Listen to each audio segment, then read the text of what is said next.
এই যে ফ্রেন্ডস, আজকে আমরা চলে এসেছি তিতিকে নিয়ে রাঁচি। চলো আজকে যাব আমরা অনেকগুলো ওয়াটারফল দেখতে। তিতির খুব মজা হবে।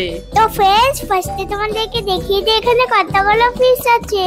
আর এই হোয়াইট কালারটাকে দেখে তো আমার খুব ভয় লাগছে, খুব ভালো লাগছে। একটা গাড়ি নিয়ে আমরা বেরিয়ে পড়েছি ওয়াটারফল দেখতে। খুব সাবধান, ওখানে গিয়ে আবার তোমরা পড়ে যেও না, তাহলে এই পা পিছলে আলুর দম। কি যে বলো, রাস্তার এই সুন্দর ভিউ দেখতে দেখতে আমরাও পৌঁছে গেলাম জোনা ফলসে। কিন্তু তিতি, এইখানে 500টারও বেশি সিঁড়ি আছে। তুমি পারবে তো নামতে? হ্যাঁ পারবো। তিতি তো পারবে, আমি পারবো কিনা কে জানে। খুব সাবধান, আস্তে আস্তে নিচে নেমে এসো।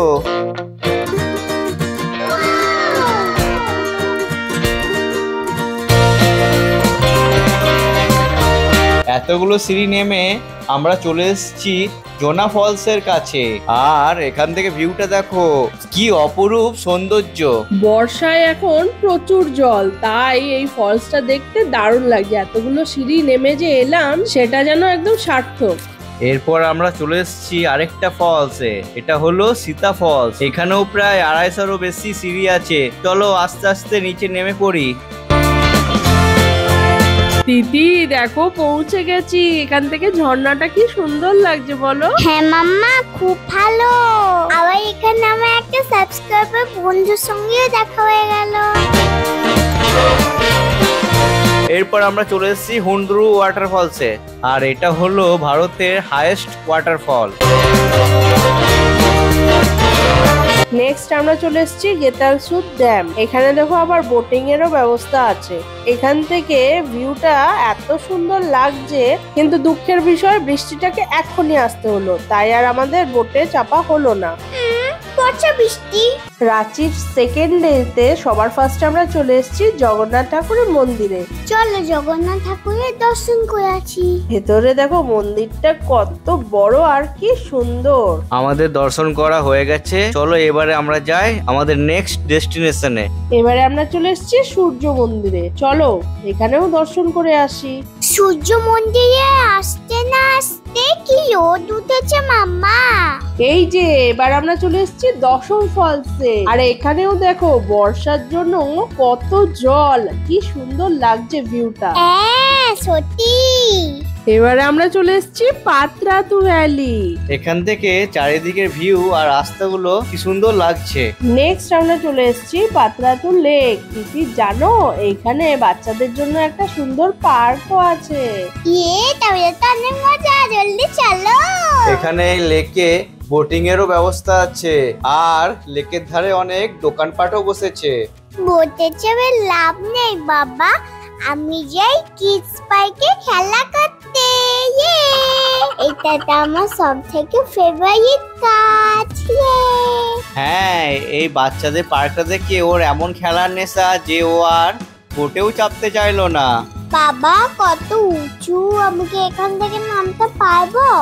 পারবে পারবে, সব পারবে। এ তো তোমার বাঁ হাতের খেল। কি মজা হলো। আরো অনেক দোলনা আছে। চলো তিতি, আমরা একে একে সব দোলনাগুলোতে চাপি। ও বাবা, আজকে মনে হচ্ছে তিতি একদম তাল গাছের মতো লম্বা হয়েই যাবে। হে পাপা, অনেক মজা আসছে। আরো জোরে দোলাও, আরো জোরে দোলাও। আরে ছোট্ট মাটা কোথায় চলে এসছে? তুমি কি এটাতে চাপতে পারবে? না আমি হেল্প করব। না, তার কোনো দরকার নেই পাপা, এগুলো আমি সব পারবো। হ্যাঁ হ্যাঁ, তুমি চিন্তা করো না, ও সব পারবে। ওর এখন আর কোনো টায়ার্ডনেস নাই, কিচ্ছু নাই। এতক্ষণ ধরে এত ওয়াটারফলসে যাচ্ছিলাম, এত সিঁড়ি দিয়ে নিচে নেমে, তখন ও খুব হাঁপিয়ে যাচ্ছিল। আর এখন দেখো বাচ্চাদের খেলাগুলো পেয়ে খুব খুশি হয়েছে। চলো তিতি, এখানে অনেকক্ষণ ঘোরা হলো, এটাই কিন্তু লাস্ট। এটাই ঘুরে এবার আমাদেরকে বেরোতে হবে। না পাপা, আমি যাব না, আমার এখানে খেলতে আরো ইচ্ছা করছে। নেক্সট আমরা চলে এসেছি রক গার্ডেনে। চলে এবার দেখি গা, এখানে কতগুলো পাথর দেখতে পাই।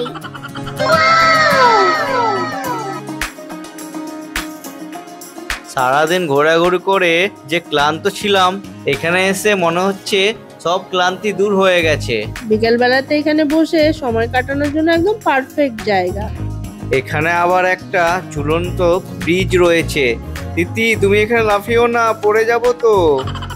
যেখানেই যাক তিতি ঠিক নিজের খেলার জিনিসটা খুঁজে বের করে নেয়। এখানেও এসে চেপে পড়েছে রেলগাড়িতে। মাম্মা এটা খুব মজা, মনে হচ্ছে যে আমি ট্রেন চালাচ্ছি। রাঁচি ঘোরা আমাদের কমপ্লিট। আজকে রাতের ট্রেনে আমরা আবার বাড়ি ফিরে যাব। ভিডিওটা ভালো লাগলে লাইক করে দিও, চ্যানেলটাকে সাবস্ক্রাইব করে দিও। Tata, by.